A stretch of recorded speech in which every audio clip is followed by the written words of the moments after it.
محترم ناظرین، نماز وطر کے تعلق سے سوشل میڈیا پر ایک غلط فہمی پھیلائی جا رہی ہے کہ مسلمان اب تک جس طریقے سے نماز وطر ادا کرتے آئے ہیں وہ غلط طریقہ ہے۔ وہ غلط طریقہ کیا ہے کہ ہم تیسری رکعت میں سلام پھیر کر نماز وطر ختم کرتے ہیں۔ ایک نوجوان ہے، اس کا کہنا ہے کہ نماز وطر کا صحیح طریقہ یہ ہے کہ دوسری رکعت میں تشہد میں نہ بیٹھا جائے، یعنی اتحیات نہ پڑھا جائے، بلکہ سجدے سے سیدھا تیسری رکعت میں چلا جائے۔ اس طرح تیسری رکعت میں جا کے پھر نماز جو ہے اپنی مکمل کرے۔ یہ طریقہ حدیث کی کسی بھی کتاب میں نہیں ہے۔ اور بعض لوگ یہ کہتے ہیں کہ وطر کی نماز ایک رکعت ہے، پہلے 3 رکعت کو مانتے تو ہے، لیکن کہتے یہ ہے کہ پہلے 2 رکعت پر سلام پھیرے، پھر 1 رکعت پڑھے، اس طرح 3 رکعت ادا کریں۔ یہ حضرات اس سلسلے میں کچھ ان کے پاس بھی احادیث ہیں، لیکن احناف کا جو طریقہ ہے، جو ہمارا یعنی تمام مسلمانوں کا جو صدیوں سے جو طریقہ رہا ہے نماز وطر کا، کہ دوسری رکعت میں ہم جو ہے نا تشہد میں تحیات پڑھ کر کھڑے ہو جاتے ہیں، پھر ہم سورہ فاتحہ پڑھتے ہیں اور ضم سورہ پڑھتے ہیں، پھر تکبیر کہتے ہیں، اس کے بعد دعائے قنوت پڑھ کے ہم نماز مکمل کرتے ہیں۔ تیسری رکعت میں ہم سلام پڑھ کے نماز ختم کرتے ہیں، دوسری رکعت میں ہم سلام نہیں پڑھتے۔ اب اس سلسلے میں احناف کے پاس جو دلائل ہے نا، بہت مضبوط دلائل ہیں، اور اس سلسلے میں کسی بھی کنفیوژن میں مبتلا ہونے کی ضرورت نہیں ہے۔ احادیث میں بہت ساری احادیث میں یہ الفاظ آئے ہیں کہ لا یسلم الا فی رکعتی الوتر، کہ آپ صلی اللہ علیہ وسلم سلام نہیں پھیرتے تھے الا یہ کہ تیسری رکعت،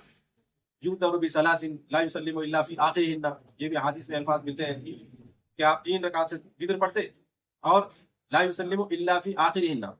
اور سلام آپ نہیں پھیرتے لیکن تیسری دونوں رکعتوں میں، یعنی دونوں رکعتوں سے مراد یہ کہ پہلی رکعت میں جو سلام ہے اس سے مراد تحیات میں جو سلام ہے، السلام علیکم ایھا النبی، یہ سلام مراد ہے، اور تیسری رکعت میں جو سلام مراد ہے وہ نماز کو ختم کرنے کے لیے جو سلام پھیرا جاتا ہے۔ اسی طرح جو ہم رکوع سے پہلے دعائے قنوت پڑھتے ہیں، وہ بھی حضرت ابی بن کعب رضی اللہ عنہ سے مروی ہے، سنن نسائی میں اور سنن الکبریٰ للبیہقی میں یہ حدیث موجود ہے، جس میں یہ الفاظ ملتے ہیں کہ وَيَقْنُتُ قبل الرکوع، آپ صلی اللہ علیہ وسلم 3 رکعتیں وتر پڑھتے اور تیسری رکعت میں رکوع سے قبل دعائے قنوت پڑھتے۔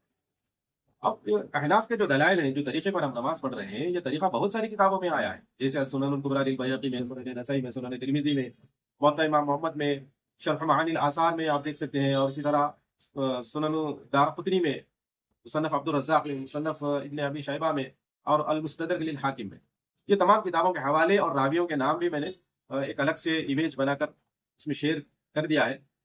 آپ حضرات دیکھ سکتے ہیں ویڈیو کے بعد میں۔ تو بہرحال نماز وتر ہم جس طریقے سے پڑھتے آئے ہیں کہ 3 رکعتیں پڑھتے ہیں، تیسری رکعت میں ہم سلام پھیرتے ہیں، اور تیسری رکعت میں ضم سورہ کے بعد تکبیر کے بعد ہم دعائے قنوت پڑھ کے جو نماز ہم مکمل کرتے ہیں نا وتر کی، یہ بالکل درست طریقہ ہے، بہت ساری احادیث میں آیا ہے، حضور کا طریقہ ہے صلی اللہ علیہ وسلم اور صحابہ کرام رضی اللہ عنہم اجمعین کا طریقہ ہے، اور اسی طرح تابعین کا بھی یہ طریقہ رہا ہے۔ اللہ تبارک و تعالی ہمیں دین پر سنت کے مطابق عمل کرنے کی توفیق عطا فرمائے۔ السلام علیکم ورحمۃ اللہ وبرکاتہ۔